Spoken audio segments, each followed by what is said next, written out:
Guys welcome back with another videos. Diet ವಿಷಯಕ್ಕೆ ಬರ್ತೀನಿ. Big boss ಅವ್ರ ಕಡೆಯಿಂದ ಒಂದು ಪ್ರೊಮೋ ಅಪ್ಡೇಟ್ ಮಾಡಿದ್ದಾರೆ ಆ್ಯಂಡ್ ಇದರಲ್ಲಿ ಅಶ್ವಿನಿ ಗೌಡ ವರ್ಸಸ್ ಅಶ್ವಿನಿ ನಡೀತಾ ಇದೆ. ಯಾಕೋ ಈ ಫೈಟ್ಗಳು ಜಾಸ್ತಿ ಆಗೋ ರೀತಿಯಲ್ಲಿ ಕಾಣಿಸ್ತಿದೆ, ಅದರಲ್ಲೂ ಕೂಡ ಹುಡುಗಿರಲ್ಲೇ ಜಾಸ್ತಿ ಇರುವಂಥದ್ದು. ಆ್ಯಂಡ್ ಅವ್ರ ತಲೆಯಲ್ಲಿ ಏನು ನೋಡ್ತಿದೆ ಅಂತ ಐಡಿಯಾ ಇಲ್ಲ, ಆದರೆ ಜಗಳ ಮಾಡಿದ್ರೆ ಹೈಲೈಟ್ ಆಗ್ತೀವಿ ಅನ್ನೋದು ಮಾತ್ರ ತಲೆಯಲ್ಲಿದೆ ಅನ್ನೋ ಫೀಲ್ ಆಗ್ತಿರುವಂಥದ್ದು. ಗೊತ್ತಿಲ್ಲ ಏನು ಮಾಡೋಕ್ಕೆ ಕೊಟ್ಟಿದ್ದಾರೆ ಏನು ಕತೆ ಅಂತ. ಆ್ಯಂಡ್ ಇದ್ರ ಜೊತೆಗೆ ಇಲ್ಲಿ ನಾನು ಒಂದು ಸಲ ಹೇಳಿದ್ದೆ, ಅಶ್ವಿನಿ ಮೇಡಮ್ ಆ ಕ್ಯಾರೆಕ್ಟ್ರಲ್ಲಿ ಇತ್ಕೊಂಡು ಮೇ ಬಿ ಆ ಥರ ಬಿಹೇವ್ ಮಾಡ್ತಿರ್ಬೋದು. ಸ್ವಲ್ಪ ದಿನಗಳಾದಮೇಲೆ ಅವ್ರು ನಿಜವಾದ ಕ್ಯಾರೆಕ್ಟ್ರ್ ಏನು ಕತೆ ಅಂತ ನಮ್ಗೆ ಗೊತ್ತಾಗುತ್ತೆ. ಮೇ ಬಿ ಅವತ್ತು ನಮ್ಗೆ ಇಷ್ಟ ಕೂಡ ಆಗ್ಬೋದು ಅವರು, ಯಾಕಂದ್ರೆ ಅವರಲ್ಲಿ ಕೇರಿಂಗ್ ಕೂಡ ಇದೆ ಅಂತ ಕೂಡ ನಾನು ಹೇಳಿದ್ದೆ. ಆದರೆ ದಿನಗಳು ಕಳೀತಾ ಅಶ್ವಿನಿ ಮೇಡಮ್ ಆ ಪಾತ್ರ ಏನಿದೆ, ಆ ಪಾತ್ರ ಮುಖಾಂತರ ತಮ್ಮಲ್ಲಿರುವಂಥ ಮನಸ್ಸುಗಳು ಏನೇನಿದೆ ಅದನ್ನೆಲ್ಲ ಆಚೆಗೆ ಆಗ್ತಿದ್ದಾರೆ ಅಂತ ಅನ್ನೋ ಫೀಲ್ ಆಗ್ತಿದೆ. ಯಾಕಂದ್ರೆ ಅವ್ರು ಬಳಸುವಂಥ ಪದಗಳೇನಿದೆ ಆ ರೀತಿ ಇರುತ್ತೆ, ಅದನ್ನು ಪಾತ್ರ ಮುಖಾಂತರ ಆಗ್ತಾ ಅನ್ನೋ ಕೇಳೋಕ್ಕಾಗಲ್ಲ ಎಲ್ಲ ಟೈಮಲ್ಲೂ. ಇಲ್ಲಿ ಅವ್ರ ಮನಸ್ಸಲ್ಲಿ ಏನಿತ್ತು, ಅವ್ರ ನಿಜವಾದ ಕ್ಯಾರೆಕ್ಟರ್ ಏನಿದೆ ಅದು ಆಚೆ ಬರ್ತಿದೆಯಾ ಅನ್ನೋ ಒಂದು ಪ್ರಶ್ನೆ ಕೂಡ ಬರುತ್ತೆ. ಬಟ್ ಪಾತ್ರ ಇಟ್ಕೊಂಡು ಇಷ್ಟೆಲ್ಲ ಮಾಡ್ತಾಯಿದ್ರೆ ಪ್ರಾಬ್ಲಮ್ ಇಲ್ಲ, ಯಾಕಂದರೆ ಹಂಗಿದ್ರೇ ಇಂಟ್ರೆಸ್ಟಿಂಗ್ ಆಗಿರುವಂಥದ್ದು.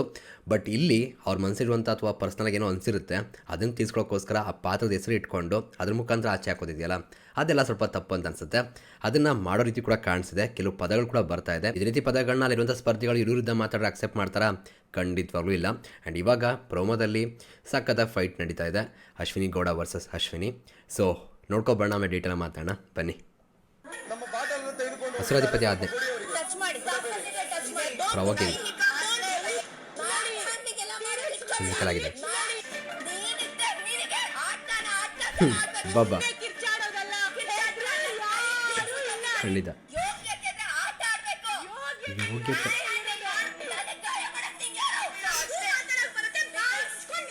ಬೇಕಿತ್ತ ಮೈ ಫುಡ್. ಏನು ಅನಿಸಿದೆ ಗೈಸ್ ಇದು ನೋಡಿದ್ರೆ ಕಮೆಂಟ್ ಸೆಕ್ಷನ್ ತಿಳಿಸಿ ನೋಡೋಣ. ಒಂದೇನು ಗೊತ್ತಾ, ಇಲ್ಲಿ ಹಸುರಾಧಿಪತಿ ಹೇಳ್ದಂಗೆ ಕೇಳುವಂಥದ್ದು ಅಲ್ಲಿರುವಂಥ ಸ್ಪರ್ಧಿಗಳ ಒಂದು ಕರ್ತವ್ಯ ಆಗಿದೆ ಇವಾಗ, ಓಕೆನಾ. ಸೊ ಅದೇ ರೀತಿ ಅಶ್ವಿನಿ ಇದ್ದಾರಲ್ಲ, ಅವರು ಅಶ್ವಿನಿ ಗೌಡ ಅವರು ಬಾಟ್ಲು ತೊಗೊಂಡು ಹೋಗ್ತಾರೆ, ಅದನ್ನು ಒಳಗೆ ಇಟ್ಕೋತಾರೆ, ಅದನ್ನು ತಗೊಬನ್ನಿ ಅಂತ ಹೇಳುವಂಥದ್ದು ಹಸುರಾಧಿಪತಿ. ಸೊ ಅದನ್ನು ಮಾಡ್ತಾಯಿದ್ದಾರೆ. ಸೊ ಇವಾಗ ರಾಜ ಮಾತನೇ ಹೇಳ್ತಾರೆ, ನಾವು ಇಲ್ಲಿ ನಾವು ಈ ಅಧಿಕಾರ ತಗೊಂಡಿಲ್ಲ, ನಾವು ಹಿಂಗಿರೋ ಕಾರಣ ಏನಪ್ಪ ಅಂದರೆ ಬಿಗ್ ಬಾಸ್ ಹೇಳಿದರೆ ಅದ್ರ ತಕ್ಕಂತ ನಾವು ಇದ್ದೀವಿ, ಅದನ್ನು ಮಾಡ್ತಾಯಿದ್ದೀವಿ, ನಮಗೂ ಅದಕ್ಕೂ ಸಂಬಂಧ ಇಲ್ಲ, ಸೊ ನಾವು ಫಾಲೋ ಮಾಡ್ತೀವಿ ಅಂತ ಹೇಳ್ತಾರೆ. ಇವಾಗ ಯಾಕೆ ಎಗ್ನೆಸ್ಟ್ ಹೋಗಿದ್ದಾರೆ, ಇವರು ಕೂಡ ಫಾಲೋ ಮಾಡ್ಬೋದಾಗಿತ್ತಲ್ವಾ, ಹೇಳೋದೊಂದು ಮಾಡೋದೊಂದು, ಇದಾಗಬಾರ್ದಲ್ವಾ. ಸೊ ಅದೇ ಇಲ್ಲ ಆಗ್ತಾಯಿದೆ. ಆ್ಯಂಡ್ ಜೊತೆಗೆ ಹಸುರಾಧಿಪತಿಗೆ ಇರುವಂಥ ಅಧಿಕಾರನ ಚೆನ್ನಾಗಿ ಯೂಸ್ ಮಾಡ್ಕೊಂಡು ಕಿರಿಕಿರಿ ಮಾಡೋಂಥದ್ದೆಲ್ಲ ಮಾಡ್ತಿದ್ದಾರೆ ಅನಿಸುತ್ತೆ. ಆ್ಯಂಡ್ ಈ ಥರ ಹೇಳಿ ಒಂದು ಆಜ್ಞೆ ಮಾಡಿ ಅದರಿಂದ ಒಂದಿಷ್ಟು ಸೀನ್ ಕ್ರಿಯೇಟ್ ಆಗ್ತಿರೋದು ಕೂಡ ಚೆನ್ನಾಗಿದೆ. ಈಗ ಅಶ್ವಿನಿ ಮೇಡಮ್ ಆಗ್ಬೋದು, ಬೇರೆ ಸ್ಪರ್ಧಿಗಳಾಗ್ಬೋದು, ಬಿಗ್ ಬಾಸ್ ಕೊಟ್ಟಿರುವಂಥ ರೂಲ್ಸ್ ಪ್ರಕಾರನೇ ಹೋಗಬೇಕು ಅಂತಲೂ ಅಲ್ಲ, ಹೋಗಬಾರ್ದು ಅಂತಲೂ ಅಲ್ಲ, ಯಾವುದನ್ನ ಯಾವ ಥರ ಮಾಡಬೇಕು ಅನ್ನೋದು ಕೂಡ ಇಂಪಾರ್ಟೆಂಟ್ ಆಗುತ್ತೆ. ಇವಾಗ ನೀವೇ ಅಬ್ಸರ್ವ್ ಮಾಡಿ, ಓಕೆನಾ. ಗಿಲ್ಲಿ ನಟ, ನಾನು ಯಾಕೆ ಅವ್ರನ್ನ ಎಕ್ಸಾಂಪಲ್ ತಗೋತೀನಿ ಅಂದರೆ ಅವರು ಕೂಡ ತರಲೆಗಳು ಮಾಡ್ತಾಯಿದ್ದಾರೆ. ಅಲ್ಲಿ ಹೇಳ್ದಂತೆ ಕೆಲಸಗಳನ್ನ ಏನೋ ಕೊಟ್ಟಿದ್ದಾರೆ ಅಂದರೆ ಆ ಕೆಲಸ ಮಾಡಲ್ಲ, ಇದೆಲ್ಲ ಮಾಡ್ತಿದ್ದಾರೆ, ಓಕೆನಾ.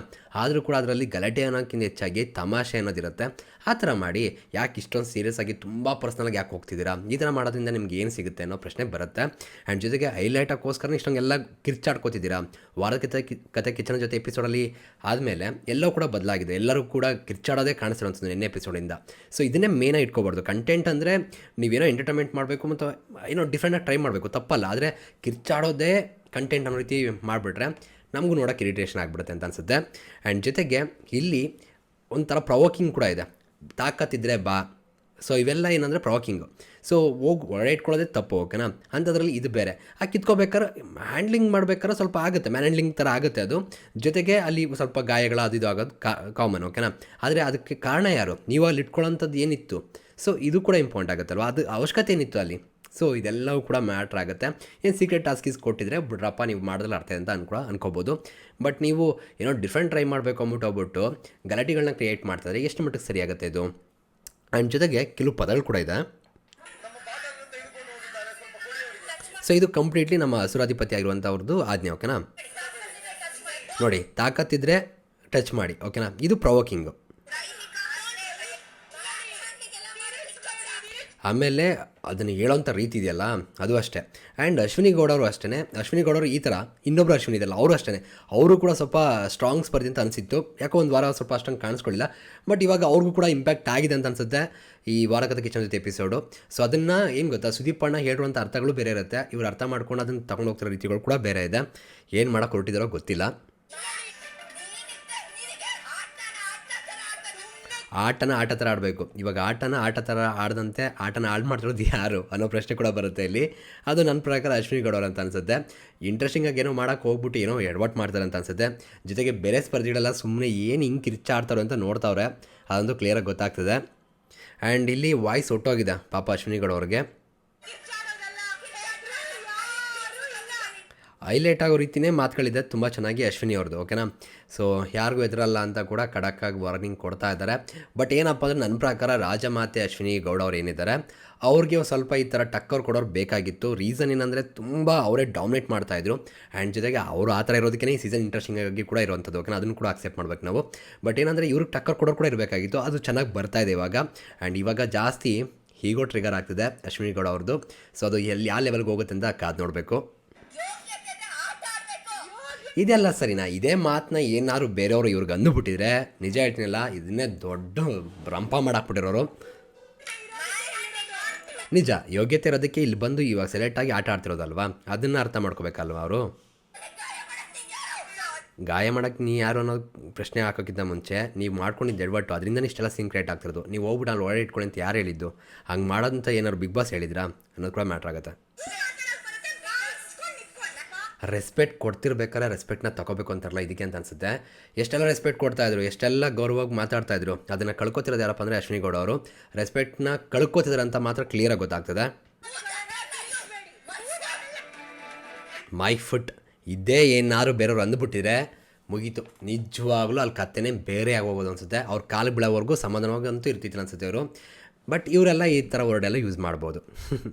ಏನು ಹೇಳೋಣ. ಬಟ್ ಏನಂದರೆ ವಾರಗತೆ ಕಿಶನ್ ಜೊತೆ ಎಪಿಸೋಡ್ ಆದಮೇಲೆ ತುಂಬ ವಿಷಯಗಳು ಬದಲಾಗ್ತದೆ. ಆ್ಯಂಡ್ ಒಂದು ರೀತಿ ನೀವು ಹಿಂಗಿರೋದೇ ತಪ್ಪು ಅನ್ನೋ ರೀತಿ ಕೂಡ ಹೇಳಿದ್ದಾರೆ.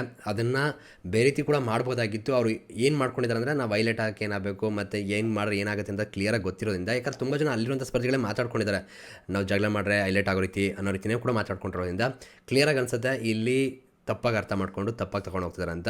ಎಂಟರ್ಟೈನ್ಮೆಂಟ್ ಮಾಡಬೇಕು, ಕಾಣಿಸ್ಕೋಬೇಕು ಅಂದರೆ ಬೇರೆ ರೀತಿಯೂ ಕಾಣಿಸ್ಕೋಬೋದು. ಜಗಳ ಮಾಡಿಕೊಂಡೇ ಹೈಲೈಟ್ ಆಗಬೇಕು ಅಂತಲೂ ಏನಿಲ್ಲ. ಸೊ ಹೈಲೈಟ್ ಆಗೋದಕ್ಕೆ ಜಗಳನೇ ಮಾಡ್ತಿದ್ದಾರೆ, ಎಂಟರ್ಟೈನ್ಮೆಂಟ್ ಅಲ್ಲ. ಸೊ ಇಂಟ್ರೆಸ್ಟಿಂಗ್ ಆಗಿದೆ, ನೋಡೋಣ ಎಲ್ಲಿಗೆ ಹೋಗಿ ಮುಟ್ಟತ್ತೆ ಏನು ಕತೆ ಅಂತ. ಒಟ್ನಲ್ಲಿ ಇರುವಂಥ ಸ್ಪರ್ಧಿಗಳ ಮೇಲೆ ಯಾರೂ ಕೂಡ ಪರ್ಸ್ನಲಾಗಿ ತುಂಬ ಹೇಟ್ ಮಾಡೋಕ್ಕೆ ಹೋಗಬೇಡಿ.